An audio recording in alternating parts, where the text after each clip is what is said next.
Right, I just want to finish by reading out one section, and I think I'm going to read out a thing called Prophetic Intelligence and Religious Maths, which is chapter 80 of volume 2.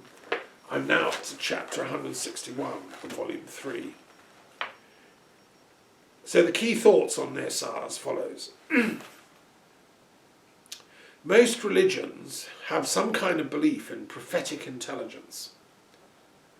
That is, the idea that certain individuals, once trained and accustomed to it, can access higher levels of consciousness than normal everyday reality, and can bring through messages that appear to everyone concerned to come from the divine. So, from Abraham, Jacob, Joseph, Moses, Samuel, Isaiah, Joel, Jeremiah, Ezekiel, Jesus, Muhammad, there is a clear line of prophetic geniuses who appeared to have this ability, and about whom scriptural evidence exists. But before this lineage, there were other uncounted tribes and cultures and civilizations, each of whom had something like prophets functioning in their midst.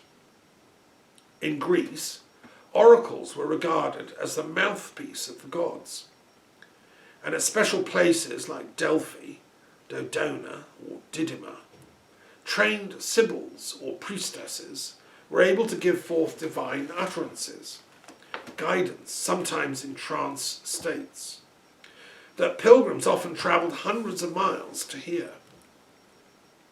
In the entire Celtic world of northwestern and central Europe, ovates and druids were trained and held in great respect by their tribes as similar mouthpieces of divine wisdom, sometimes living in sacred colleges on remote islands like at Salt off Gaul.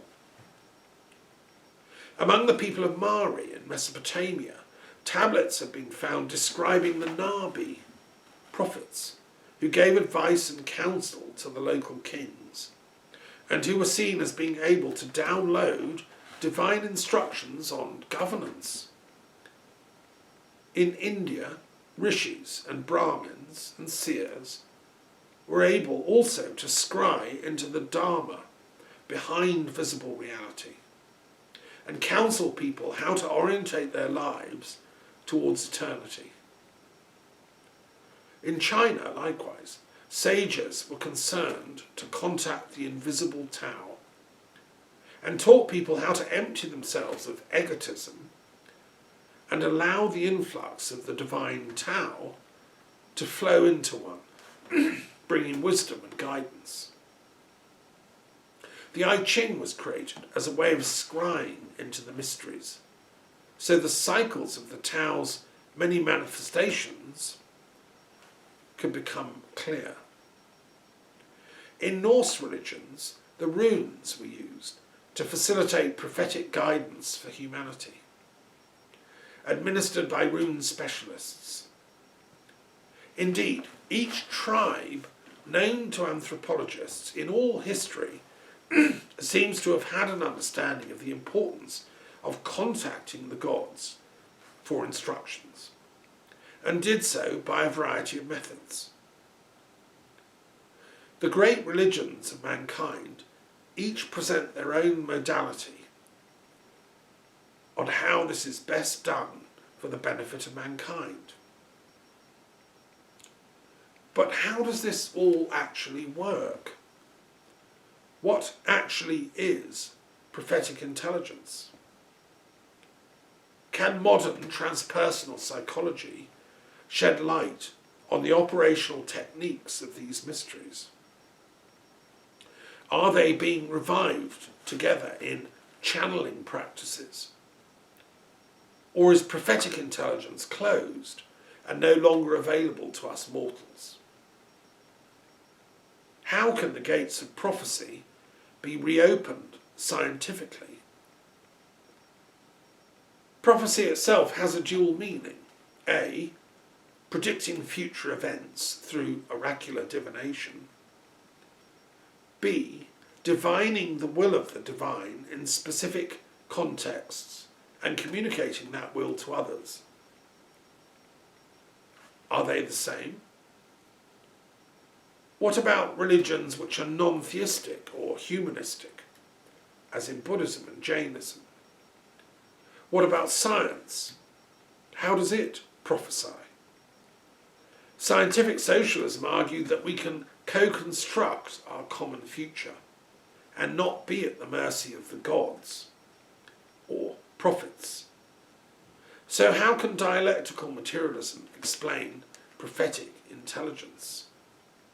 How would transmaterialism explain it?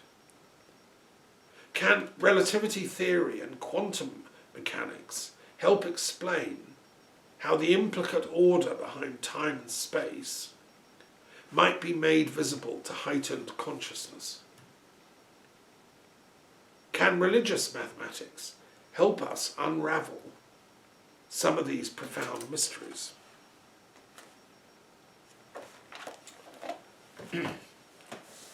So that's the key thoughts for that particular chapter on prophetic intelligence.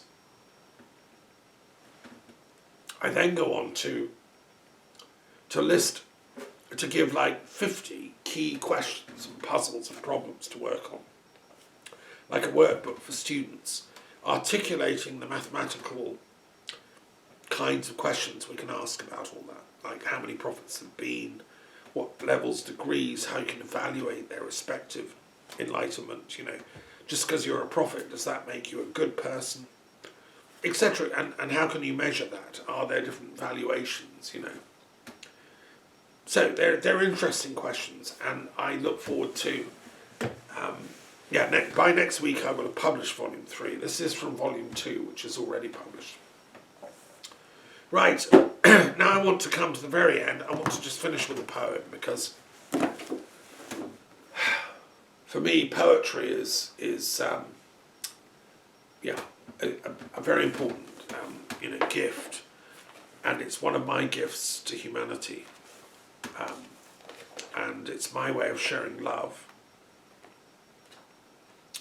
which I think is the only thing that's going to get us out of this chaos.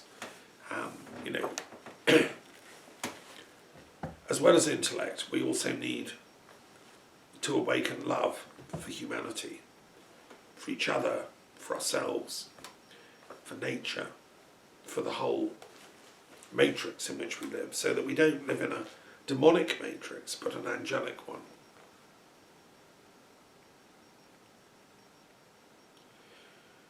This is what tongues can tell.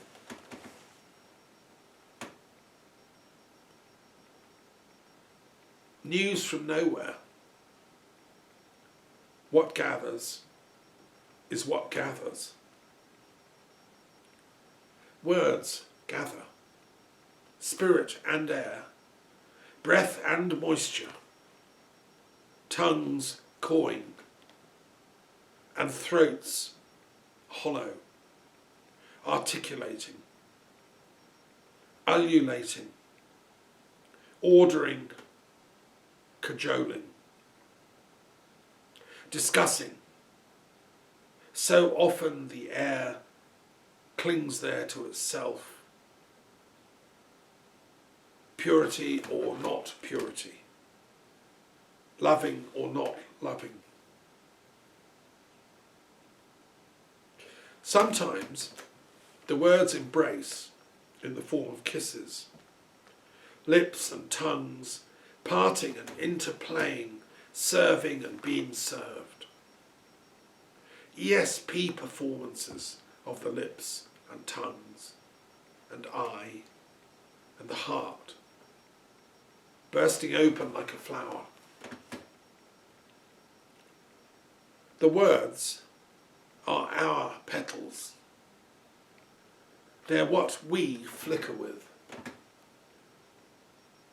Be angels, come and bring nectar for us.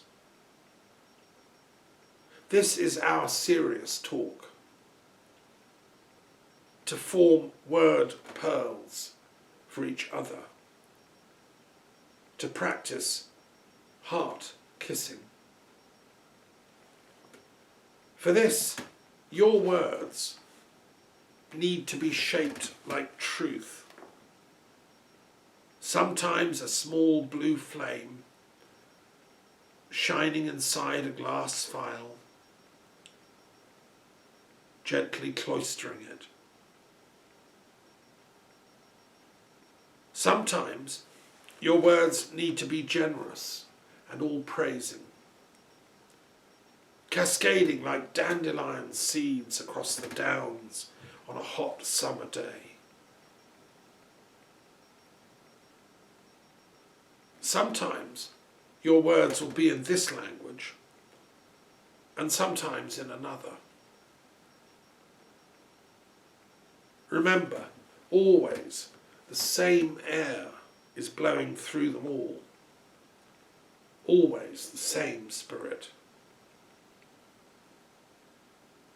The one great learning of the all, receiving all outpouring, all redeeming, all manifesting, all discovering, all loving, all.